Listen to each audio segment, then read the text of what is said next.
Barrage de Mukukulu.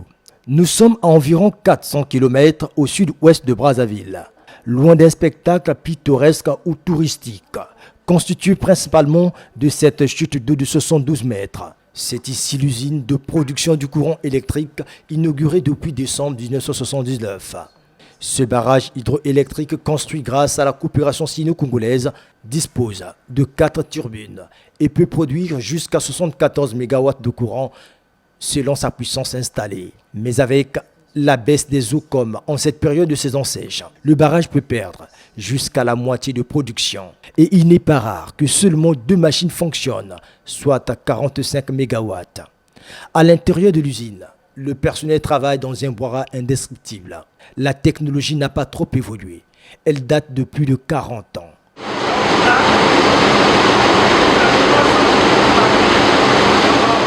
Le courant produit à partir de la simple pression d'eau atterrit ici pour ensuite être dispatché vers les différents clients. Le travail que nous faisons, c'est la surveillance de ces normes-là et la conduite des équipements. La conduite, c'est-à-dire, on peut nous demander d'augmenter la tension sur la ligne, de diminuer la tension, d'augmenter la puissance des turbines. Quand nous produisons ici, le courant rentre direct d'abord à Dangote.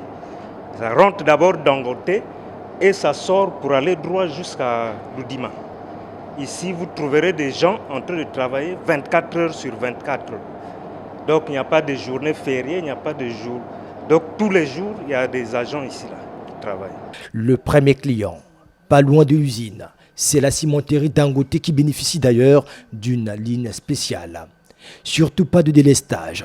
Le reste du courant produit peut arriver au poste transformateur de l'Udima via Bouansar.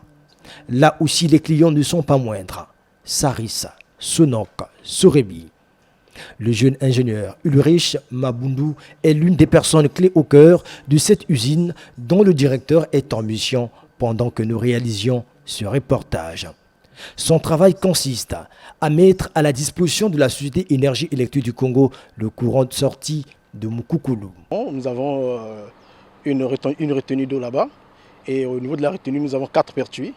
Et de ces 4 pertuis, nous avons 2 conduites d'amener et 2 conduites forcées. Et à la base de ces 2 conduites forcées, nous avons une sous forme de culotte. Chaque conduite forcée se sépare en 2 pour alimenter 2 machines. Chaque conduite forcée se sépare en 2 pour alimenter 2 machines. Donc nous avons une conduite pour 2 groupes, une autre conduite pour 2 groupes. Et ensuite, nous avons de l'énergie hydraulique, l'eau produit l'énergie hydraulique qui fait tourner notre turbine. Et notre turbine est couplée à l'arbre et cela produit de l'énergie mécanique. La turbine couplée à l'arbre nous donne de l'énergie mécanique et de l'énergie mécanique entraîne l'alternateur qui par le phénomène de la loi de la physique électrique, le lens pratiquement, qui nous donne de l'énergie électrique à la sortie. Effectivement, la nature nous cause des soucis, notamment pendant ces périodes-ci, période de saison sèche, nous appelons ça communément période de tillage.